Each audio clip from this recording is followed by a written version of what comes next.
नमस्ते, माझे नाव पृथ्वीराज राजेंद्र यादव. इयत्ता तिसरी, परशुराम पंत अभ्यंकर प्राथमिक विद्या मंदिर, रत्नागिरी. स्वच्छतेचे महत्त्व. स्वच्छता वसे देते, आरोग्य वसे देते. आपल्या जीवनात स्वच्छतेला खूप महत्त्व आहे. स्वच्छता म्हणजे आपले शरीर, मन व परिसर स्वच्छ ठेवणे. स्वच्छता ही एक चांगली सवय आहे. आपण सर्वांनी व्यक्तिगत स्वच्छता ठेवायला हवी.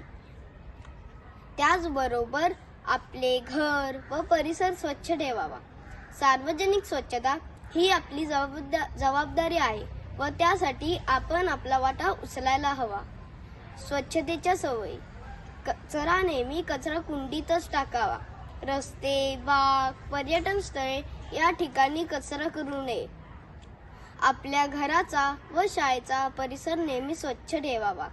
प्लॅस्टिकच्या पिशव्यांचा वापर करू नये. स्वच्छतेच्या सवयी स्वतः आचरणात आणाव्या व इतरांनाही त्याचे महत्त्व सांगावे. स्वच्छ व सुंदर ठेवूया परिसर, निरोगी जीवन राहील निरंतर. धन्यवाद.